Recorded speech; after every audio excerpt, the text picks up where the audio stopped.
Hi, എല്ലാവർക്കും പുതിയൊരു വീഡിയോയിലേക്ക് സ്വാഗതം. രുക്കു നല്ല സന്തോഷത്തിലാണ് എൻഗേജ്മെന്റ് മുടങ്ങിയതിൽ.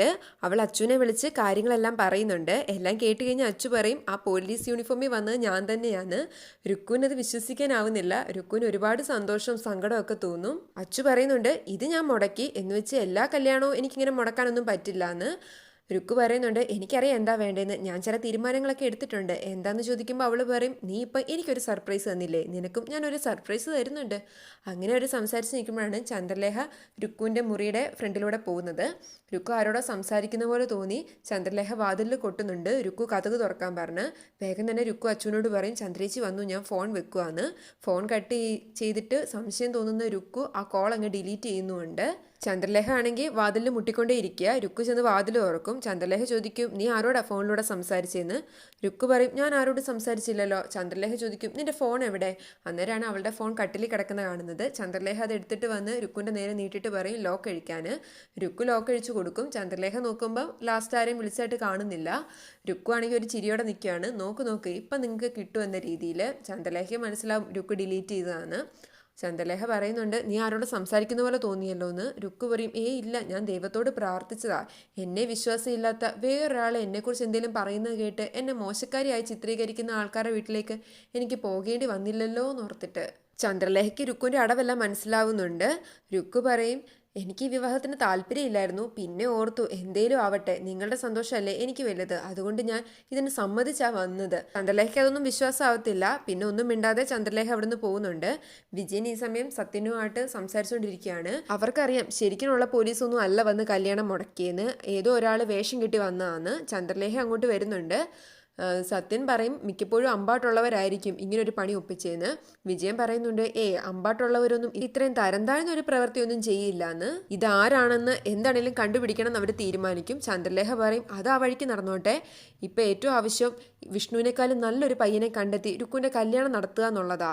നമ്മളുടെ തകർച്ച കാണുന്ന എല്ലാവർക്കും അതൊരു തിരിച്ചടിയാവണം. ചന്ദ്രലേഖയ്ക്ക് എങ്ങനെയും എത്രയും വേഗം രുക്കുവിൻ്റെ കല്യാണം നടക്കണം. അച്ചുവായിട്ട് അവൾക്കൊരു ബന്ധം ഉണ്ടാവരുതെന്നാണ് ആഗ്രഹിക്കുന്നത്. അർച്ചന കോടതിയിലാണ്. ജഗദീഷിനോട് അർച്ചന പറയുന്നുണ്ട് ആ മഹാദേവൻ എന്ന് പറയുന്ന അങ്കിളിൻ്റെ കേസ് അവൾ ഏറ്റെടുത്ത കാര്യം. പക്ഷേ മക്കളുടെ കേസ് ഏറ്റെടുക്കുന്നത് വിജയശങ്കർ ആണെന്നും പറയും. അത് കേൾക്കുമ്പോൾ ജഗദീഷിനൊരു ഞെട്ടലാണ്.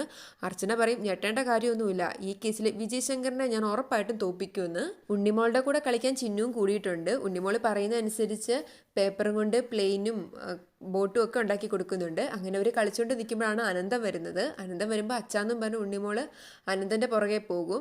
വണ്ടിയെ കയറ്റി ഒരു റൗണ്ട് അടിക്കണം എന്ന് പറയും. അങ്ങനെ അനന്തൻ ആദ്യം സമ്മതിക്കത്തില്ല. പിന്നെ ഉണ്ണിമോൾ പറയുമ്പോൾ ബൈക്കെ കയറ്റി റൗണ്ട് അടിക്കും. ചിന്നു ഇതെല്ലാം കണ്ട് സന്തോഷത്തോടെ നിൽക്കുകയാണ്. ഈ സമയം മഞ്ജു അങ്ങോട്ട് വരും. മഞ്ജുവിന് തോന്നും ചിന്നുവിന് എന്തോ ഒരു സങ്കടം ഉണ്ടെന്ന്. അനന്തൻ ഉണ്ണിമോളെ കൊണ്ട് വന്നു കഴിയുമ്പം ഉണ്ണിമോള് പറയുന്നുണ്ട് അച്ഛാ ചിന്നു ചേച്ചി എനിക്ക് ബോട്ടും പ്ലെയിനും ഒക്കെ ഉണ്ടാക്കി തന്നല്ലോ എന്ന്. അനന്തൻ പറയും മോക്ക് ബുദ്ധിമുട്ടായല്ലേ? ചിന്നു പറയും എന്ത് ബുദ്ധിമുട്ടാ മാമ, എനിക്ക് ഉണ്ണിമോളുടെ കൂടെ കളിക്കാൻ ഒരുപാട് ഇഷ്ടമാ. മഞ്ജു പറയും ഉണ്ണിമോള് വന്നേ പിന്നെ അനന്തേട്ടൻ ബാങ്കിൽ നിന്ന് നേരത്തെ വരാൻ തുടങ്ങിയല്ലോ എന്ന്. അതിന് അനന്തൻ ചിരിക്കത്തേ ഉള്ളൂ. ഞാൻ പോയിന്ന് മേലെ കഴുകിയിട്ട് വരാമെന്നും പറഞ്ഞ് അനന്തൻ അകത്തേക്ക് പോകും. മഞ്ജു രമ്യയെ വിളിച്ച് ഉണ്ണിമോളെ രമ്യയുടെ കൂടെ പറഞ്ഞു വിട്ടിട്ട് പറയും ഈ ഡ്രസ്സ് ഒന്ന് മാറ്റി കൊടുക്കാവോ എന്ന്. അതിനെന്താണെന്ന് ചോദിച്ച് രമ്യ ഉണ്ണിമോളുമായിട്ട് പോകും. ചിന്നുവിനോട് മഞ്ജു ചോദിക്കുന്നുണ്ട് ഉണ്ണിമോള് അനന്തേട്ടൻ്റെ കൂടെ ബൈക്കിലൊക്കെ കയറുന്ന കണ്ട് ചിന്നുവിന് സങ്കടം വരുന്നുണ്ടല്ലേ? ചിന്നുവിനും ആഗ്രഹമില്ലേ അച്ഛൻ്റെ കൂടെ പോവാനൊക്കെ? പക്ഷെ ചിന്നുവിന് അതിനുള്ള ഭാഗ്യമൊന്നും ഉണ്ടായിട്ടില്ലല്ലോ. ചിന്നു മിണ്ടാതെ വിഷമിച്ച് നിൽക്കുകയാണ്. മഞ്ജു പറയുന്നുണ്ട് അർച്ചന ചേച്ചിയും ചിന്നുവിൻ്റെ മാമമാരും ഒക്കെ പറയുന്നുണ്ട് വിജയശങ്കറിന് ചിന്നുവിനെ വന്ന് കാണാലോ, അതിനൊരു വിലക്കുന്നില്ലല്ലോ എന്നൊക്കെ. പക്ഷെ കാണാൻ വരുമ്പോഴെല്ലാം ഒന്നുകിൽ കാണിക്കത്തില്ല, ഇല്ലെങ്കിൽ കളിയാക്കി വിടും. അങ്ങനെയല്ലേ ചെയ്തുകൊണ്ടിരിക്കുന്നത്. ഇപ്പം എന്തേ ചിന്നുവിന് നല്ലൊരു അവസരം കിട്ടിയേക്കുന്നത് അച്ഛൻ്റെ കൂടെ പോയി നിൽക്കാൻ. ചിന്നു അച്ഛൻ്റെ കൂടെ പോയി നിന്ന് അച്ഛൻ്റെ സ്നേഹമൊക്കെ അനുഭവിക്കണം. ചിന്നു പറയും ഞാൻ അങ്ങനെ ചെയ്താൽ അമ്മയ്ക്കത് സങ്കടാവില്ലേ? മഞ്ജു ചോദിക്കും ചിന്നു അകന്ന് മാറി നിൽക്കുമ്പോൾ അച്ഛന് സങ്കടാവില്ലേ? അതെന്താ ചിന്നു ആലോചിക്കാത്തത്? അവൾ ആകെ കൺഫ്യൂഷനിലാവും എന്ത് വേണമെന്ന് ഓർത്തിട്ട്. മഞ്ജുവിന് എങ്ങനെയും ചിന്നു അർച്ചനയെ വിട്ട് വിജയന്റെ കൂടെ പോകണം എന്നാണ് ആഗ്രഹം. ഇപ്പം ആഗ്രഹം കൂടാൻ കാരണം ഉണ്ണിമോള് അർച്ചനയുടെ പുറകെ നടക്കുന്നതുകൊണ്ടാണ്. വിജയശങ്കറിനെ കാണാൻ മഹാദേവന്റെ രാധികയുടെ മക്കൾ എത്തിയിട്ടുണ്ട്, രാജീവനും രാജലക്ഷ്മിയും. വിജയശങ്കർ പറയുന്നുണ്ട് ഈ കേസ് ഞാൻ ഏറ്റെടുത്തോളാം, നിങ്ങൾ ഒന്നുകൊണ്ടും പേടിക്കണ്ട, നിങ്ങൾക്ക് കിട്ടേണ്ടതെല്ലാം ഞാൻ വാങ്ങി തന്നോളാം. അവർ പറയും സ്വന്തം അച്ഛനല്ലേന്നോർത്ത് കേസിനൊക്കെ പോകണ്ടെന്ന് വിചാരിച്ചതാ. പക്ഷെ അച്ഛന് ഭയങ്കര വാശി.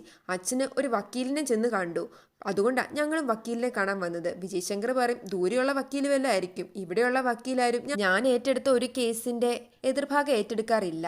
എന്നാൽ അവൾ പറയും, അല്ല വക്കീലെ, ഇവിടെയുള്ള വക്കീൽ തന്നെയാണ് അച്ഛൻ്റെ കേസും ഏറ്റെടുത്തേക്കുന്നത്, അഡ്വക്കേറ്റ് അർച്ചന.